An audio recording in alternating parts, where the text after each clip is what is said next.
Welcome to episode 17 of the Cloud-Based Mayhem. I am your host, Gavin McClurg, where it is my job to distill knowledge and excellence from the greatest pilots in the world and pass it on to you so you can be a safer, better pilot. Before we get into today's show with the legendary Will Gadd, I wanted to remind you all that I'm still taking questions for an upcoming in-between-isode. Since launching the Mayhem podcast, I've been getting more and more questions via Facebook and email and that kind of thing. And I thought it'd be fun to turn it into a podcast on its own. So if you're curious about anything that you think I can answer, whether it be sponsorship or X-Alps or filmmaking or cross-country or anything technical or mental when it comes to flying, please ask away. Hit me up via Twitter, Facebook, or Instagram, or the website, cloudbasedmayhem.com, and we'll get it lined up in the show.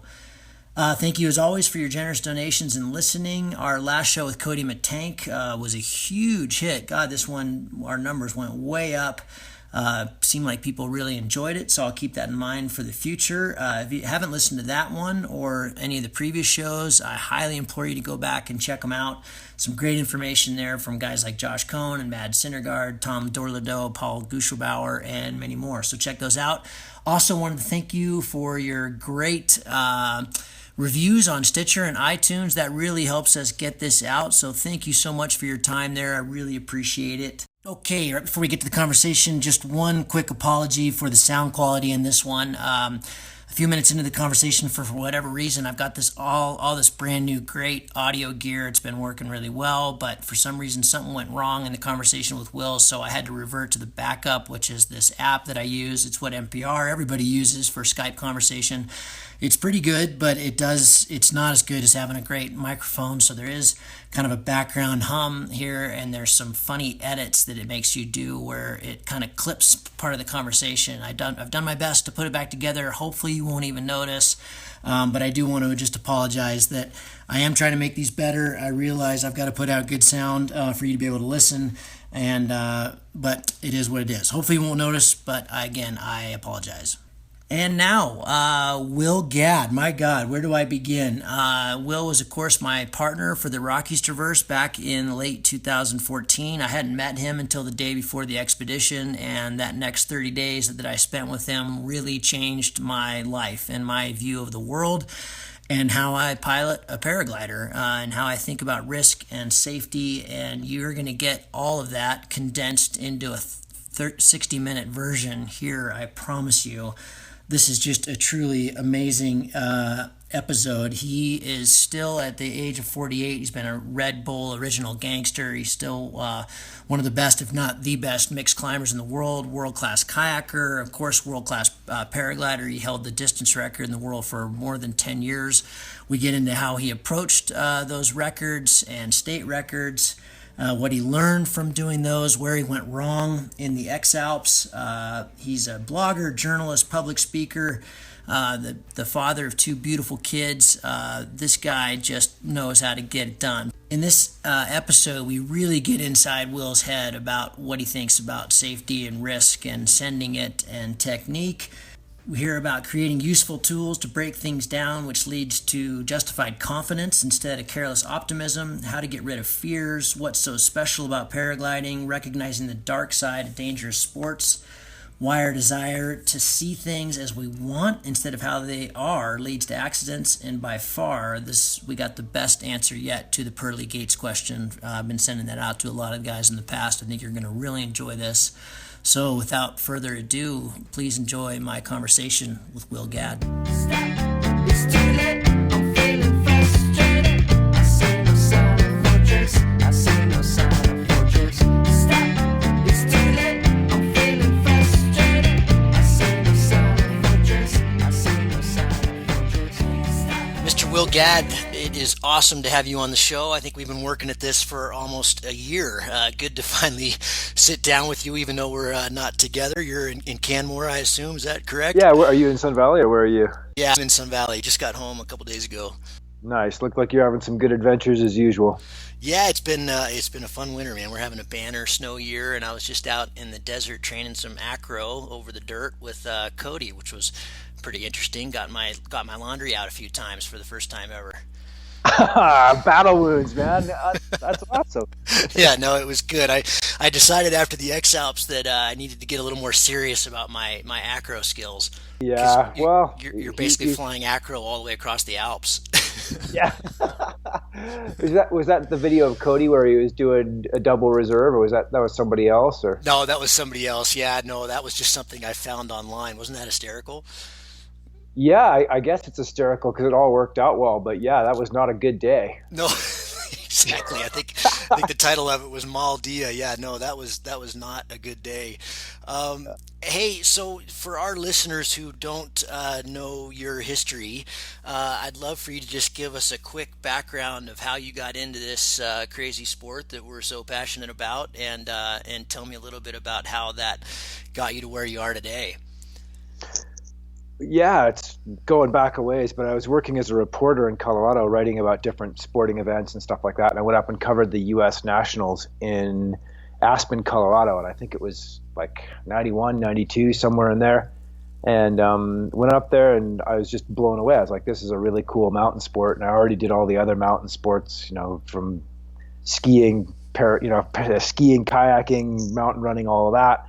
And a lot of my friends had gotten into paragliding, which is one of the reasons I went up there. Dave Bridges and all these, really good pilots of that era. And I watched the event and I was like, this is really great. I've got to try it. So I went for a tandem with John Yates and scared the shit out of myself and him. And it's been downhill or uphill, depending on how you look at it, ever since.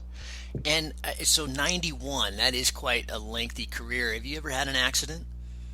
I've had a few pretty hard landings, and I've had a lot of situations where it could have been a bad accident for sure, but nothing too traumatic. I've strained my thumb, but I've had some situations which were ridiculous, and it was only by relatively good luck and gymnastics training maybe that I walked away from it. You have a principle that I want to get into here in a bit.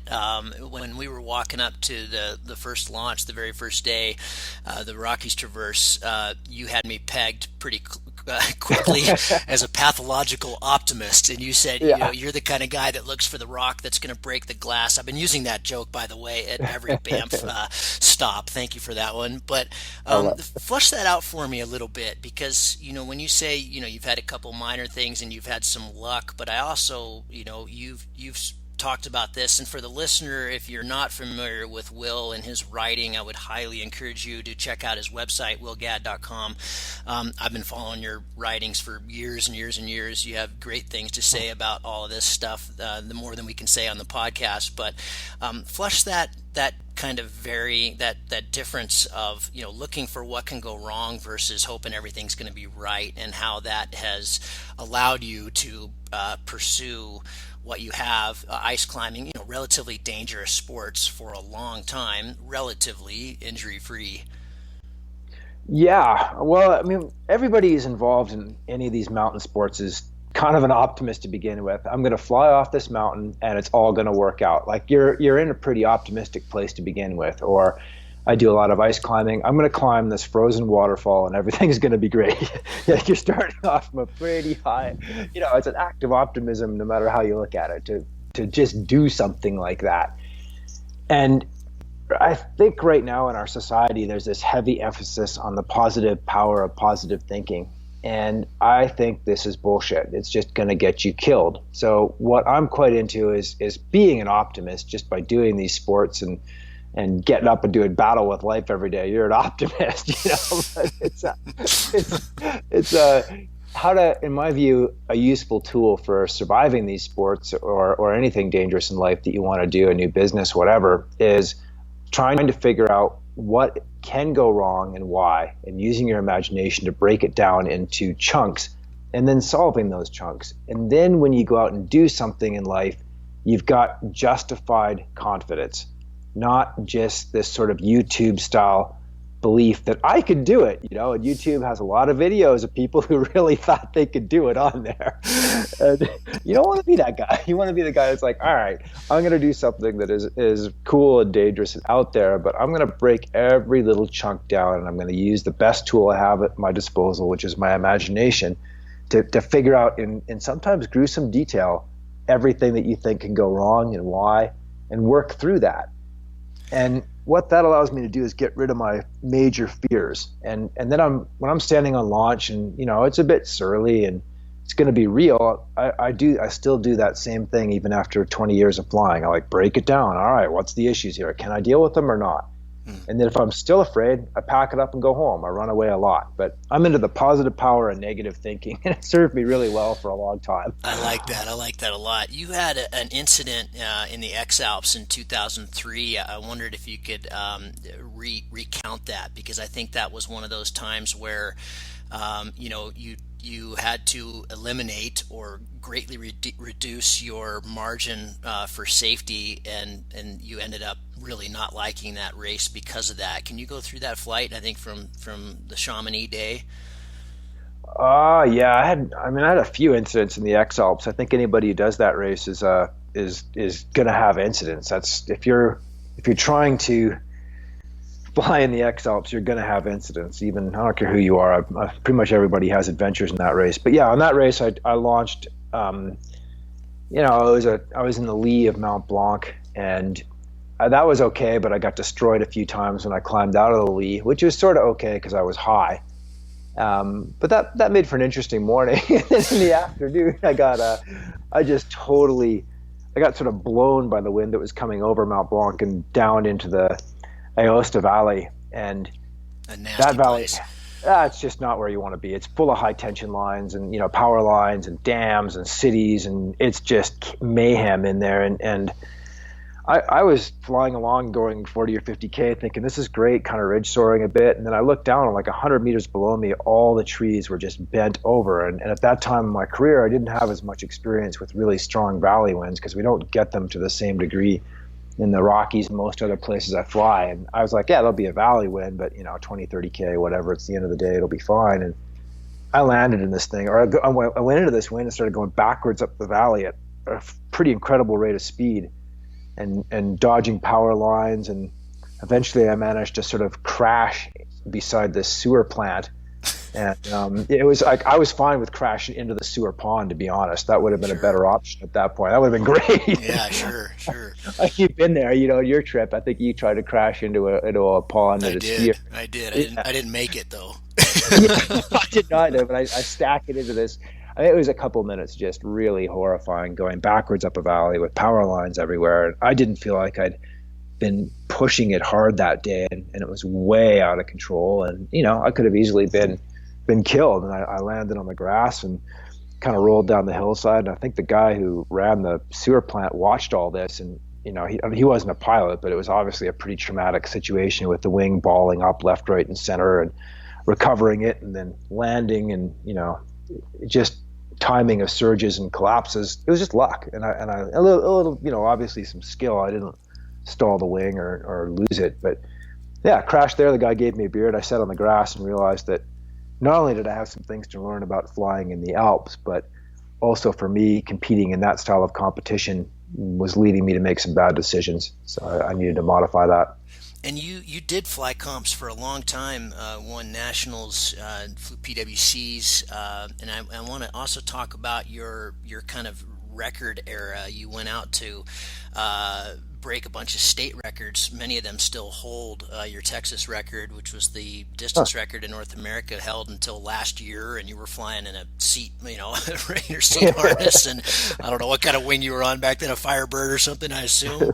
Always JID and Robbie Whittle designs. Okay, gotcha. Yeah.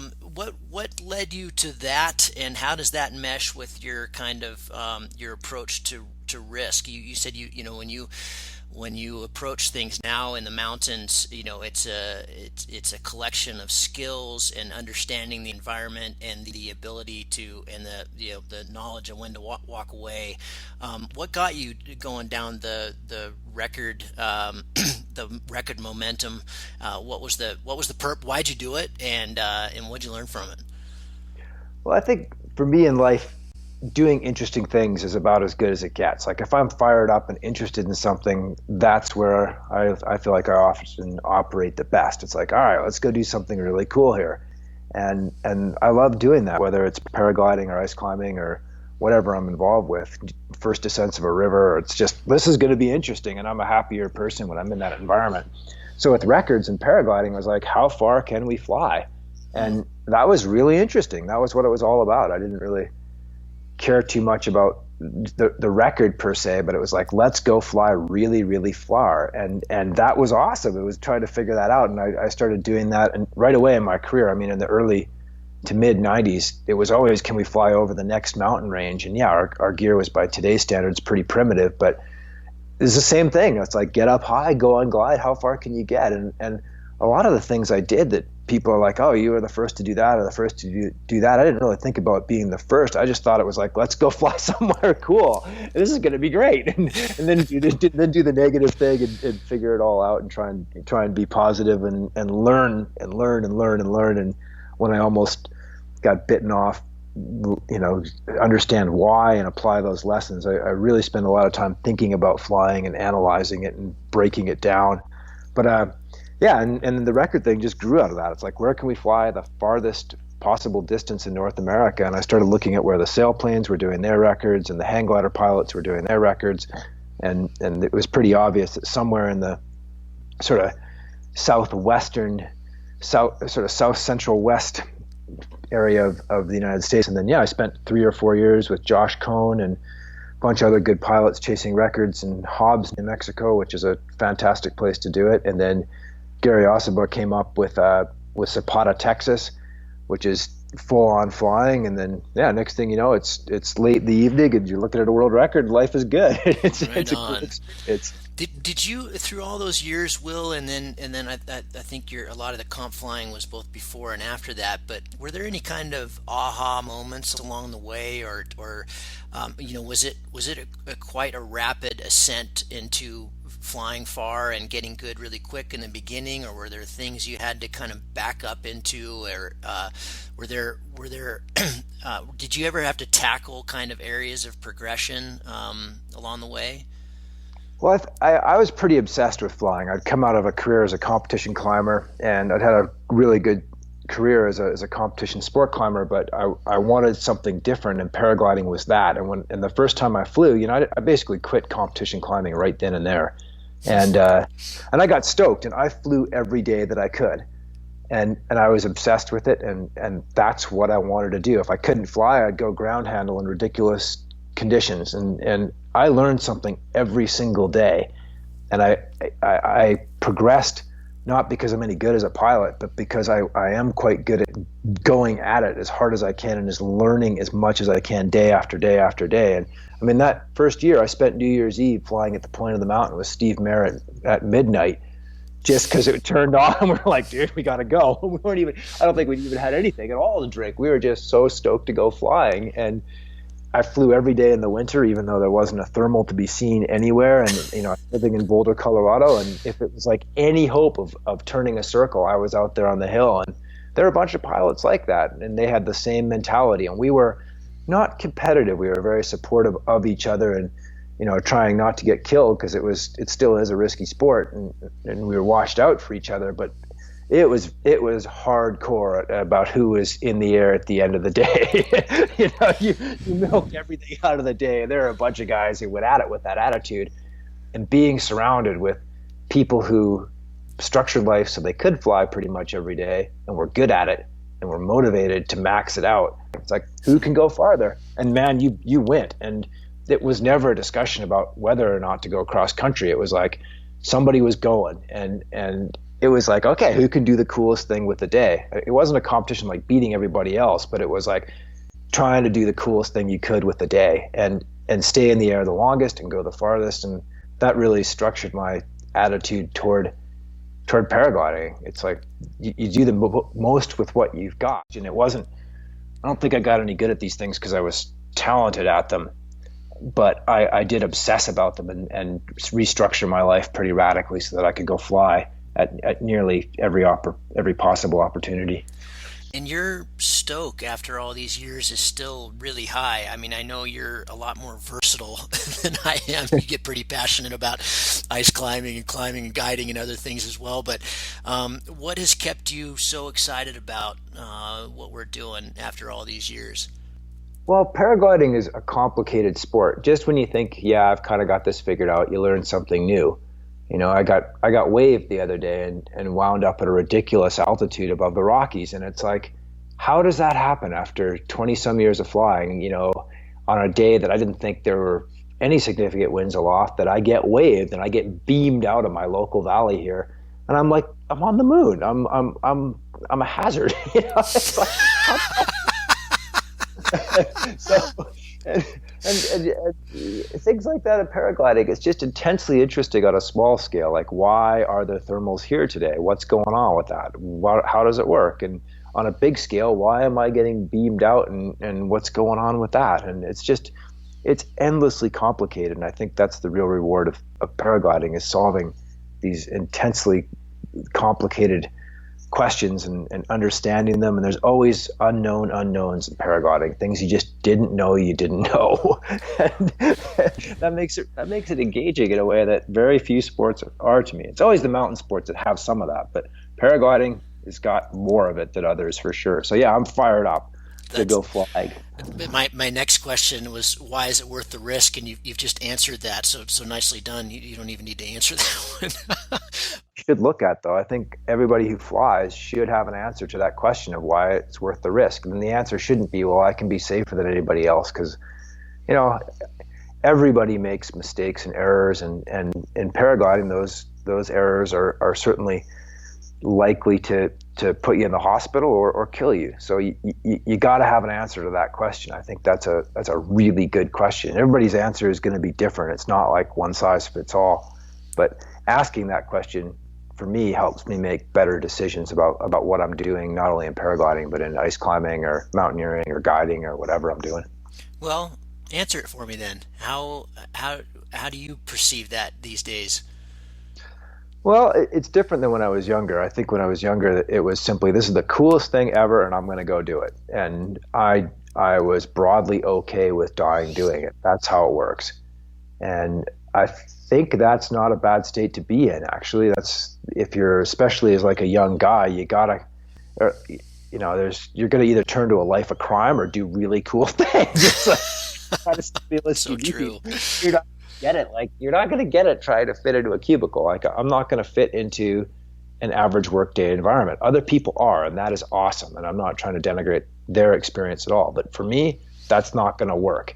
So I need more positive things to do with my life, and paragliding certainly fits into that, and so does climbing, and they're beautiful and wonderful. But it has changed. I look at the days differently now than I did when I was younger, and I'm not willing to take the same level of risk. And I do recognize that all of these sports, can and may ultimately kill me, and I'm still okay with that. It's who I am and how I look at the world. But I've definitely backed down my tolerances for risk on any given day a fair amount over what it was in my 20s and 30s.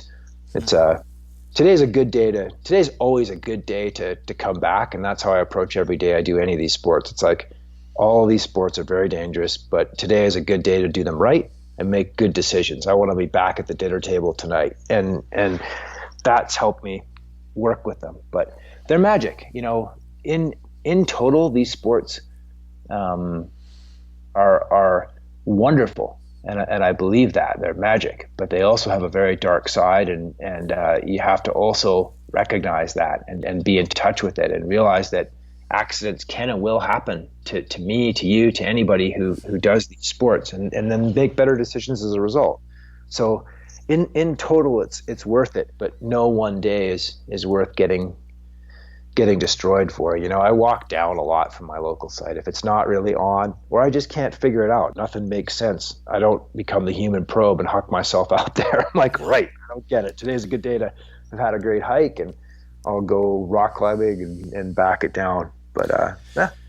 Will, talk to me about contentment. You had this enormous year last year. You climbed Helmkin Falls. That thing beat the shit out of you guys, but you pulled it off. We did the Rockies Traverse together.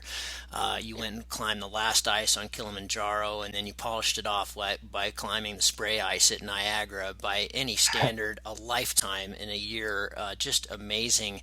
One of the things that I battle with sometimes is you get done with something like that, and the desire for the next is just huge. What are you going to do next? Because the highs from those endeavors, the planning and pulling it off, and being fit enough to do it is super, at least for me, super addictive.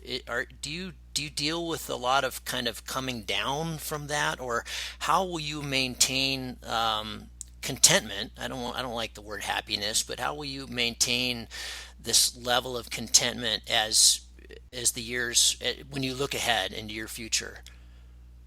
I think you need different things at different points in your life. That was an amazing year, and from a sheer accomplishment perspective, I'm probably unlikely to ever have a year like that again. That's okay.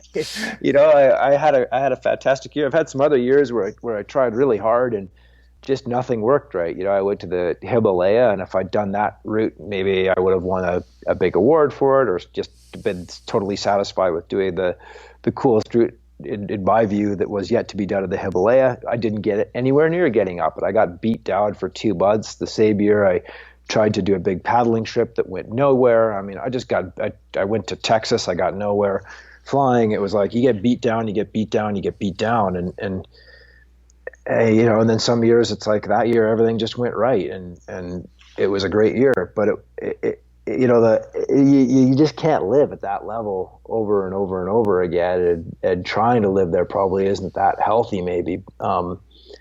The last year I've done a whole lot of teaching and traveling and talking and sharing stories with people. And that's been very, very rewarding and successful in other ways. So I don't think I need something to look forward to where it's like, yeah, that's going to be cool. And a few of those things didn't work last year. I was supposed to do a couple of trips that just didn't work out for one reason or another. And got some things on deck now going forward that should be pretty neat and I'm fired up on. But you just got to be where you are and get up and keep going forward. And there's nothing's guaranteed in life. I have zero financial backing from family or anything like that. I've spent a lot of my life washing dishes and pounding nails. and every time I get to do one of these trips, I'm like, man, I won. This is great. And there'll be more, I guess. But yeah, I think if you're always living, you got to have a future goal. Like, this would be cool to go and do this, but just be where you are too. And today I'm going to go for a good Nordic ski and huck along, and that's going to be cool. And then I'm going to hit the climbing gym later, and that's going to be cool, and trade there for an hour. And then, tonight a few friends and I are going to get together, and that's going to be a pretty great day. I'm that works. Yeah. Yeah. Cool. I'm going to get a bunch of work, and my kids are going to do some fun things, and I'm going to take them skiing tonight too, and that's going to be cool. And like, I don't know. I don't think you need to always, like, being rad is very hard work. It's like a pain in the ass, man. So I think and the hardest person to be rad for is yourself, right? Like, nobody else ultimately really gives a shit. In 50 years, nobody is going to care what we did. Probably won't even be 50 years. It'll be like next week. It'll be like, who? What? So that's all really transitory. It's like, you got to like where you are and be stoked on what you have going on, and then change it if you don't. I believe that's really, really important, is to create a life that you dig. And if you're not digging it, then change. And I love it. I love it. I don't know. I don't have any great philosophy on this, but it sure is good to be alive. Yeah, it certainly is. It certainly is good to be alive. On that note, you've lived a very public life. What's something that no one knows about you? I think I'm probably more of an introvert than most people realize. I need to read and slow down and think and process quite a lot. And I dig that. I'm kind of a product of the punk era, where life's loud and meant to be lived, and you do it yourself, but you better think about it and try and come up with something that's cool. And that thinking is really, really important. So as an ADD child of the 80s, I kind of like, if I don't do that thinking, my life gets really Western and sloppy, and I've got to put it all back together. So that introverted time is important in life for me, for sure, and for all of us. I had one thought for you, Gavin. You might get a kick out of this. On our trip, we were continually problem solving, right? And we were both quite proud of our problem solving. We're like, yeah, we're doing this. We're making it up. And I was so proud of this for a long time. And I was doing a talk or something the other day, and I realized midway through my talk that the reason I'm really good at solving problems on the fly, like on-site climbing and paragliding, where's the next thermal, is my whole life's like that. And I was like, maybe it's time to spend a little more time dialing things in. If you're really, really good at solving problems, it probably means you create a lot of problems. I thought of you, and I was like, oh yeah, that's us right there. Totally, Gavin. Yeah, that's totally us. You're absolutely right. Why are we good at problem solving? Because we live there, So it's interesting. I thought That is interesting. That is interesting. When we were up in Banff, we were given a talk after the film, and an audience member asked a question about sponsorship that I wanted to flesh out a little bit more. Are there any? What are the benefits and pitfalls of being a really public persona? Your dad told me when we were up there that you've been public since you were born. That's a real gift that you have. But are there pitfalls are there times where you go, God, I just want to disappear? Well, I mean, first of all, I've hung out with people who actually are famous. I've been to some events and so on where you're hanging out with the A-list, like the Vanity Fair Oscar party or whatever. I'm all of a sudden I'm like shoulder to shoulder with John Travolta, right?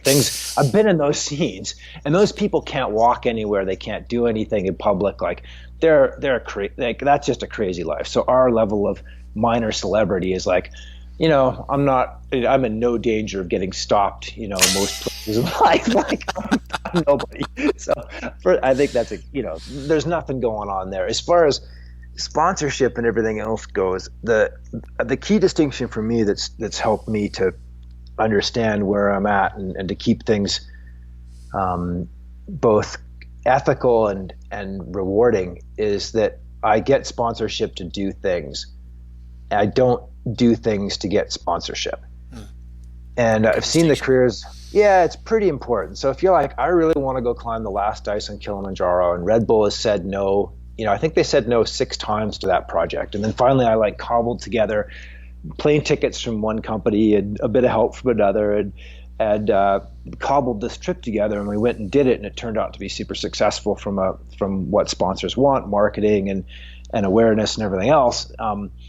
But I really, really wanted to do that trip, and I had, if I had like an unlimited bank account, I wouldn't need sponsorship or anything else. I would just go do this stuff, but I don't. I've got I gotta make it work economically, so I need sponsorship to do things, and they need things from me to make it work for them, and life's good. But if you're going, right, I'm going to do something cool to get more sponsorship, then at that point I think it hasn't worked. And then the moments in my life where I found myself in that situation and let it kind of get away from me, pretty quickly that you're bullshitting yourself and not really in the right place mentally. Cool. What's the most common kind of, in the years that you've been flying and going to sites and competing, what's the most common, oh shit, I wish this guy knew X? What do you see what do you see that leads to most, if not all, of the accidents? I mean, I guess there's a variety of ways to look at that, but a desire to see things differently than they are. So there's this really basic Buddhist idea of trying to see things as they are, like what's actually happening, not what you want to happen or you think should happen or you've been told is going to happen, but as it actually is. And we all get to the hill with these preconceptions. It's Saturday and the forecast has been good, and I'm off work on Saturday, or I don't have to talk or do something else, so I'm psyched to be there. And so it's going to be great. And you get there and it's a bit snarky and a bit messy, and it's going to be great. The forecast is good, and this is the only day I've got to fly. And you launch, and it's like blowing a hoolie, and you go sideways and end up in the trees. And it's like, okay, well, that didn't work out like I thought it was going to. So in my own career, and generally what I see with accidents is people wanting the world to adapt to them rather than adapting to the world and seeing what it is. And often it isn't the way we want it to be. It's like, it's windier, I'm closer to the hill than I really should be. Well, this is going to be okay because I've taken an SIV course and I'm really good at controlling my wing. And then the asymmetric is quite a lot bigger. And well, hello, pine trees. So it's just, and then that goes for yourself as well. Like I'm not Kriegel. I cannot fly my wing backwards in a tail slide 50 feet off the deck with any hope of recovering it. That's not going to work. So I might feel pretty good some days. Boy, I'm flying well today. I'm scratching out over here and I'm making it happen. But I have to be realistic about where my skill levels are and what I can do and not push too hard and to leave a margin. I try to always leave a little more room than I think I absolutely need, because I'm gonna screw it up. Everybody who flies or does any of these sports, we screw it up. So you got to have enough margin that you can recover, be that throwing your reserve or big banging close to the hillside. And then very rarely you got to go, right, I feel this is important enough that I'm just going to gamble here. And if you've made that decision, then I've got no sympathy for me or anybody that stacks in. It's not a tragedy. You've made the gamble, and you need to know when you're making that gamble. That's fantastic. Have you ever thrown your reserve? I've never thrown it in anger. I got it out once and put it in my lap. I might need this. I was really going really bad. It was in Colorado, and I totally screwed up and wound up in the lee. And I spent about 3,000 feet doing tricks, and I decided I was going to throw it when I was close enough that I could see individual pine trees. But I kept recovering the wing. It was like collapse, boom, boom, boom, do some tricks, recover. And finally I was like, I might not have time to grab the handle. So I actually got it out and put it between my legs so that it would be faster to throw if I needed to. I love it.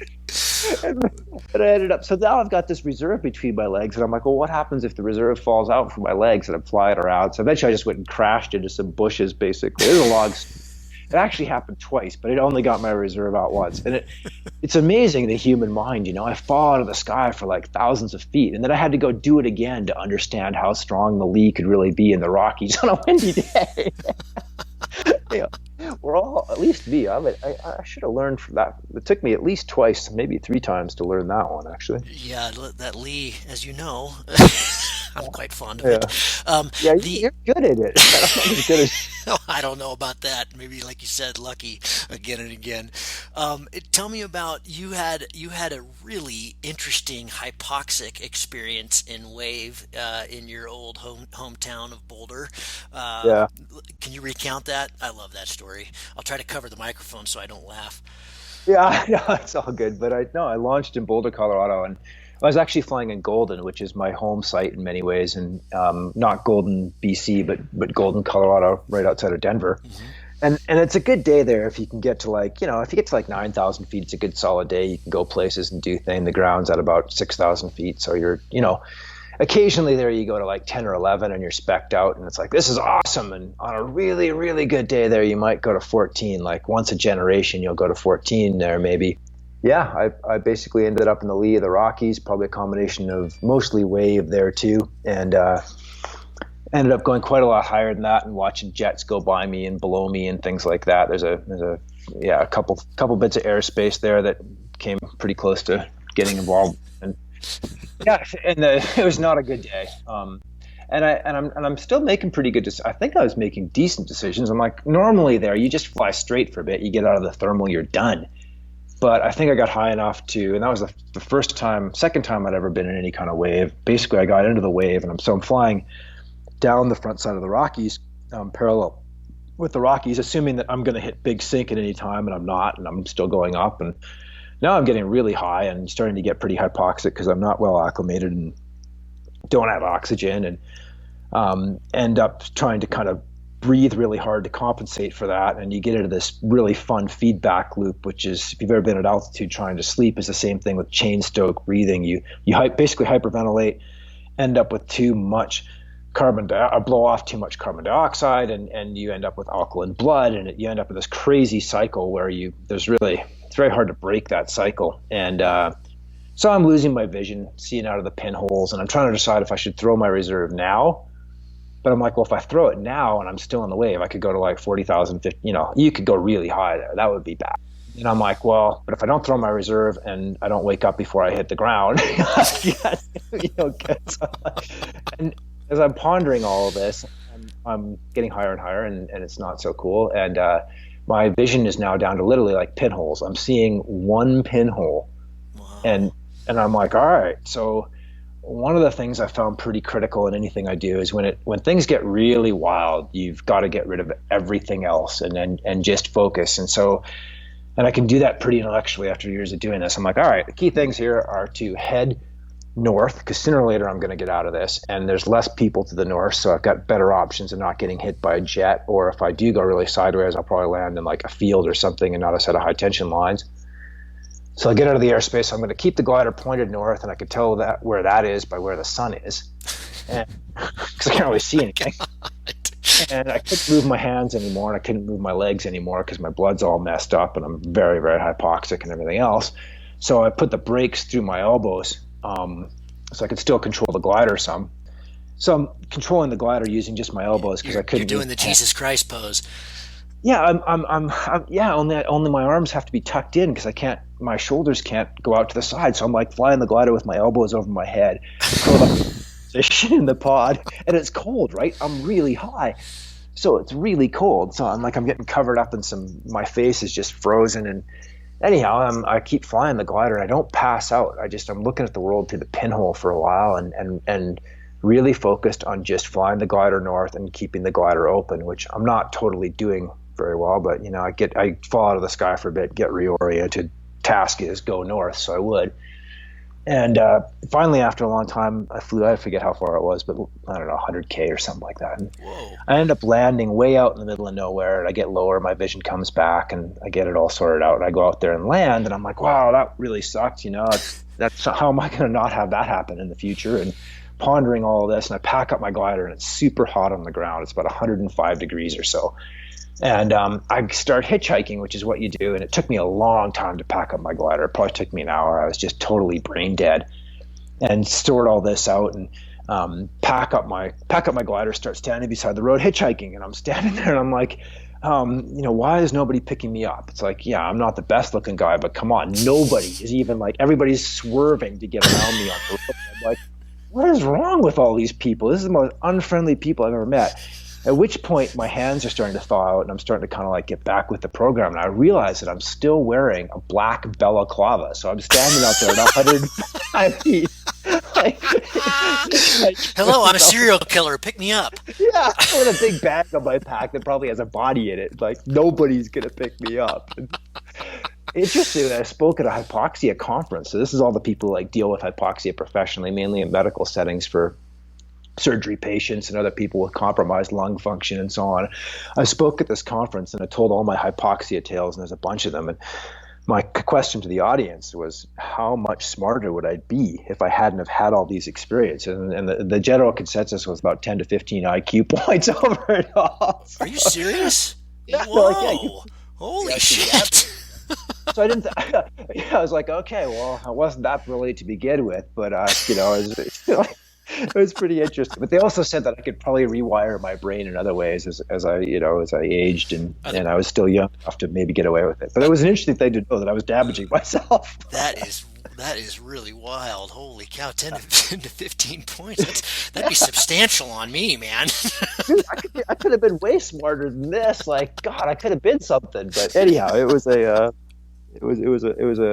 realization. So yeah, don't get waved, and if you do, you got to turn and fly away from the wave. Flying in line with the wave was not a winning strategy. But I couldn't turn out and go that way because the Denver airspace was right there. I basically had to pick a direction and fly it, and then I didn't have enough brain power left to make any more decisions at that point. in that vein, let's go to the opposite end of the spectrum. Do you have kind of a standout flight in your 20-something years of flying? Do you have one that's just, that was the one? I love going flying. So many flights I've had are just great memories. The flight we did, our final really big flight there was awesome. Our flight on the final day where we just how far did we go? 30K or something, yeah, and we felt was amazing.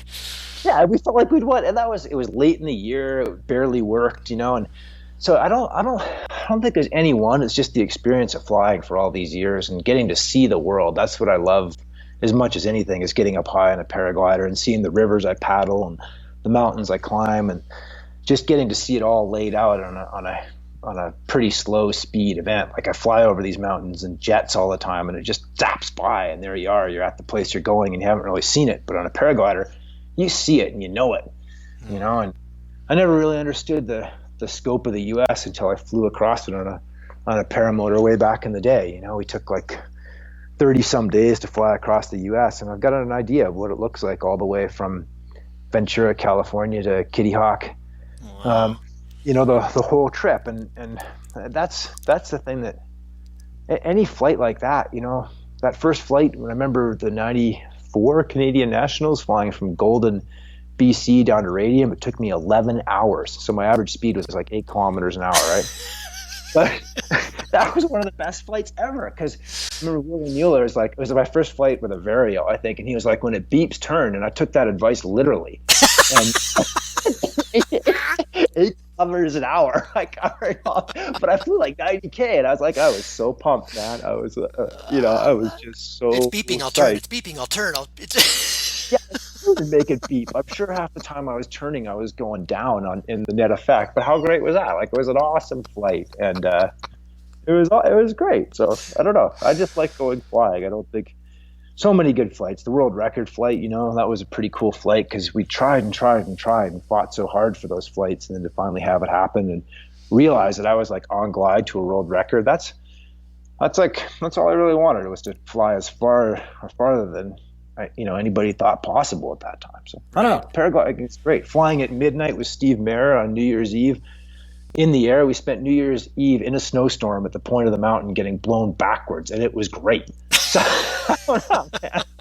Those early flights with Chris Croce and that whole team of guys, and I don't know. It's been a great ride. I really, really enjoyed paragliding, and I got a few goals for this summer to get out and chase. And I wish you the best of luck on your flight. I gave you a good reference to Mads. Yeah, we just Skyping with Mads this morning. He wanted to say hello. He's pretty excited. That's going to be that's something I've been dreaming about for years. You know, it's going to be exciting.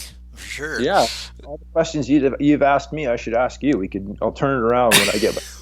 One of these days. Well, it might take us another 6, 7, 8 months to come together on that, but yeah, exactly. Yeah, dude, well, I wish you the best of luck with that. I think that'll be a really, really cool. So, isn't the X Alps happening this summer? Or is that next summer? Next summer. Yes, I'm on kind of a maintenance program right now. Ben calls it Gavin's plan to not go backwards, and then. Picking up in October this next fall, I'll get into the meat of the hard training again, and try to do it again before I get too old. Well, who was some guy who was like 50? The year that I did it, he did an amazing thing, or maybe it was the second year that I did the X Alps the first year, and then the second year and the third year I reported on it. That guy was like 50 something. Walter, maybe, great guy. Yeah, and there was the Japanese guy, and then last year Eric Reinfeld, he was pushing 50, and he did really well. The Swede. So yeah, as long as my knees can hold it together, I'll keep trying. It was fun. It was a pretty amazing event. Yeah, that's an athletic battle for sure. I don't know. I couldn't handle the walking on the roads. That just was not interesting, and then it all fell apart for me pretty quickly. But it was a cool event. I sure do hope you do. I hope you fly it safely and get what you need out of it for sure, man. Me too. Well, that's why I'm doing all this acro training. I have a new profound respect for reserves after the last couple of weeks. I got myself in all kinds of problems, but good stuff. It was all the stuff that I needed to be doing. So, because like you said, I'm no Kriegel either. Well, it's good to realize that in your life, and that was you were okay landing on the dirt under. Yeah, it's quite soft out there. It's kind of like that Chelan type dirt. It's quite soft. Yeah. We're just outside of Zion, and pretty impressive to watch. Cody throwing infinities and misties and he's doing everything, and it's pretty impressive. I'm nowhere near that level, but it's fun to try. Yeah, he's going well, eh? He's a good pilot. Yeah, he's going really well. Hey, Will, just before I want to be respectful of your time, I just have a few kind of like what I call, what Tim Ferriss calls, actually, I'm a podcast junkie, kind of like crossover. Actually, I've got one real question for you and then just some quick ones. But you don't have to answer them quick. You can answer them however you want. But I ran into a guy down at the Minarca that had a theory about, he was asking me about paddling. He knew I used to be a paddler and you're a paddler. And he thought that there was a ton of crossover, that he's seen paddlers get good at flying really fast. I just wanted to get your thoughts on that. Well, I think that's a good theory, and I remember the first time I seriously got my butt in the sky, and there were a lot of people watching at the time, and I got destroyed and like did a whole bunch of tricks and fell out of the sky for a while, and the people in the gun are like, you're that's terrible. You just did like, how did you like sort that out? Weren't you really scared? And I was like, well, it was just like being underwater in my kayaks, except I could breathe, so it wasn't that bad. and that's sort of true and sort of not. But it is true that if you are used to being disoriented and taking a beating, then the paragliding ones seem a little bit less severe. And then the way you fly a paraglider is pretty much identical to how you paddle a kayak. So big crossover there. And also in kayaking, you're often dealing with things you can't directly see. You have to feel them and understand and have a theory about how they work. And you just can't see what's going on with the water or the air. So you've got to have good models in your head of how those systems work, and then adapt your model to reality. But that really crosses over. So all three of those things, I think, are if a paddler says I want to get into paragliding, I'm like, yeah, that'll probably work out pretty well. If a climber says I want to get into paragliding, I'm like, all right, this may involve an uphill road. Kayaking is a very flow sport, same as like alpine ski racing. An alpine ski racer wants to get into paragliding, yeah, that makes sense. If you're like used to if you're a triathlete, maybe not so much. Right, so right. It's our brains are wired different ways depending on what we do for sports, and kayaking is intensely related to paragliding for sure. So I think your bud in Minarca had a good point, and obviously you've done really well out of kayaking, and Nate and a lot of people have come out of those more action flow sports and done well in flying. Yeah, cool. If you could place me back at that time, a question people like to hear the answer to, what would be your advice to your 50-hour self, and where were you back then?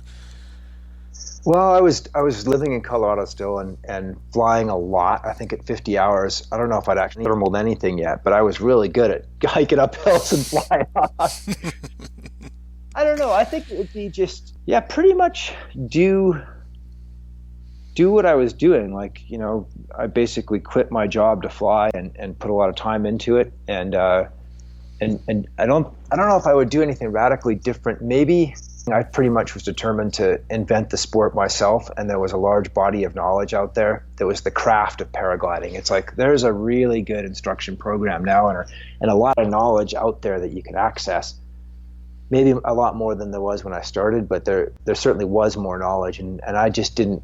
I kind of went at it very experientially, like I would just hurl myself into the pool over and over, and eventually I'm going to swim, I'm sure of it. And learning that craft is really important, like doing the acro courses and watching good pilots and learning from them and continually building your model. I think I did some of that, but I sure could have done it a lot better than I did. It wasn't. It was like sort of willful ignorance at times on my part. It was like, I just will learn this, and I would just beat myself into a pulp doing that. And I think I probably could have learned it in less violent and dangerous ways by listening to other pilots. But some people don't learn that way. Apparently, All right, buddy. Well, hey, we're going to finish it off here with the Proust questionnaire. I love this. This is just a whole bunch of questions. These are mostly just one-word answer, but feel free to answer it however you want. What is your favorite word, and what is your least favorite word? Yes and no. Best answer yet. I love it. Well, hey, think about it. It's like, do you want to do this? Yes. Well, great. I mean, just whatever it is. Yes is always a good answer. I love it. You might have answered these next two questions then too. What turns you on? What turns you off? Interesting things and repetitive things, respectively, for sure. Things that are interesting, great. Things that are repetitive, probably not going to be so good at. What sound or noise do you love? Punk music. Ah, you're still into punk. I love it. And Yeah, dude, so good. what sound or noise do you hate?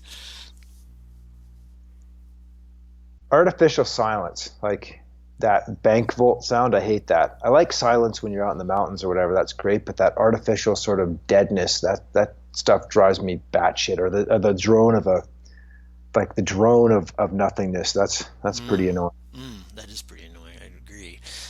There you go. Yeah, Yeah, we're not. yeah. What profession other than your own would you like to do or attempt? I mean, there's a lot of them. I've thought about going back to school for geography or psychology or I mean, anything that's interesting out there. There's so many great things to do in life, I guess. I don't know what I would do. I mean, I was going to be a doctor, but then I met organic chemistry and that interfered with my climbing season. So that didn't work out so hard. And then I was going to be a lawyer, and then I discovered you had to spend all your time inside the suit, so that wasn't going to work either. But I don't know. I think you just have to. The coolest thing is to create your own life. You know, it's the old existentialists, those guys like Sartre and all those guys that were, believe that you just had to create the coolest thing you could create, and I think that your profession comes out of that, and what you do in life comes out of that. And finally, if heaven exists, what would you like to hear God say when you arrive at the pearly gates? Heaven exists. There's been a mistake. You get to go back. Will, I love it. Good here. That was really good. Oh, I don't think I'm going to be able to ask that with anybody else from now Yeah, on. just yeah, I don't know. I never thought of that. That's a good question. There's been a mistake. Go back. Try again. Do a little better this time, bud. Toughen up a bit when you need to, eh? That is great. Hey, Will, before we sign off, how can people connect with you if they have any questions or advice? I know you're very busy, so I'm not suggesting people just send you blind emails. So don't give them that. But how can people find out more about who you are and what you're up to?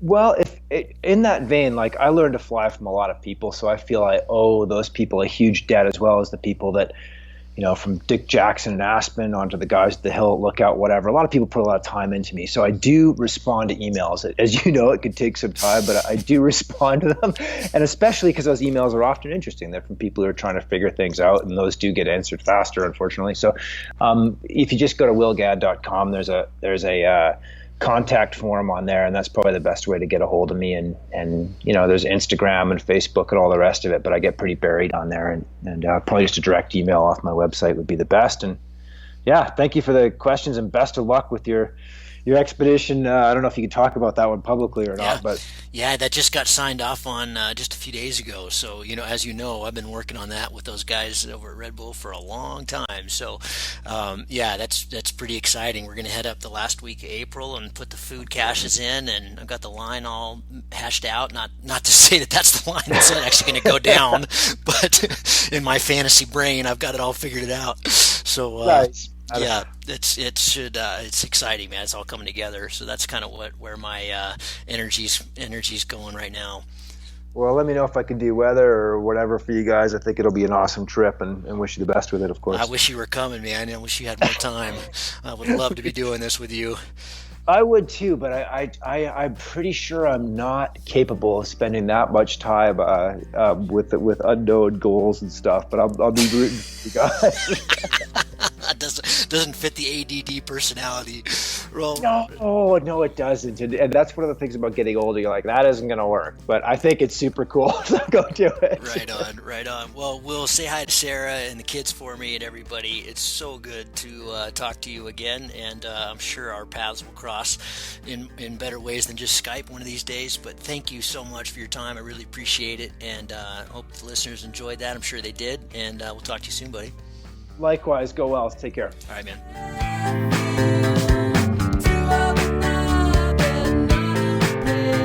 Well, I hope you enjoyed that. Wow, what an amazing talk. The legendary Will Gadd. Always such a pleasure to sit down with him and get his views on this sport that we love so much.